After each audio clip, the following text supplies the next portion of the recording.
Hey guys, welcome to another episode of California Ant Keeper. Today I got some really exciting news. I'm adding not one, not two, but three colonies to my collection. I've shown some queens in some past videos and they finally had workers. So now we'll get into it and see what the new workers look like. Keep in mind the first workers, called nanitics, are much smaller than the mature ants. And once a queen has her first set of workers, her chances of living greatly go up. The first new colony I got only has one worker right now, but it's a miracle she even has that. I found this queen in September and misplaced her test tube, and I found it when I went to go clean out all my test tubes. This is my favorite type of harvester ant, called Pogonomyrmex raguso. I wanted these queens so bad that I went out into the Mojave Desert during the summer and was chasing thunderstorms to try to find them. Me and my wife finally caught up to a thunderstorm that had just passed, and there was floodwater everywhere. But there was no ants to be found. So the next day we came back and it was about 106 degrees and they were everywhere. I captured about 30 of these queens. I could have caught a lot more, but I didn't want to be greedy. A lot of these queens turned into colonies about 2 months later, but then the Argentine ants invaded. The Argentine ants raided all my Pogonomyrmex raguso nests and all my Formica nests and killed them all. So I was very happy when I found this queen, but I did not have very high hopes for her. So I gave her some nectar, some seeds, and wished for the best. She was sitting in the test tube for 6 months when I found her, with no food, so she had eaten all her brood. The day after I fed her, she had a pile of eggs, and she was a lot more active. This first worker is very healthy and is taking care of all the brood already. Pogonomyrmex ragusos is my favorite harvester ant because of their sheer size. They are massive compared to other harvester ants. They are also very aggressive ants and they attack all the surrounding colonies around them. The worker ant will harden and become darker the older it gets, because right now when it's first born, its exoskeleton is pretty soft.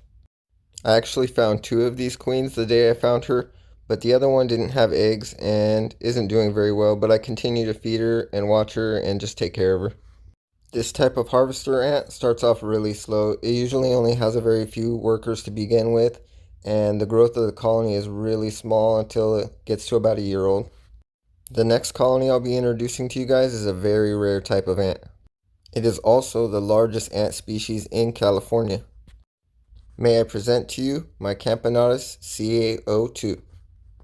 This is a recently discovered ant, therefore it doesn't have an official name yet since it hasn't been described by any researcher or scientist.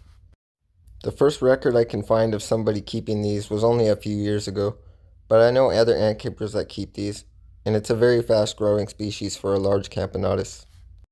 I have 4 colonies of these right now, but this is the only colony we'll be following on the channel, and they're doing really good. She has about 5 workers right now, and they're going to take off.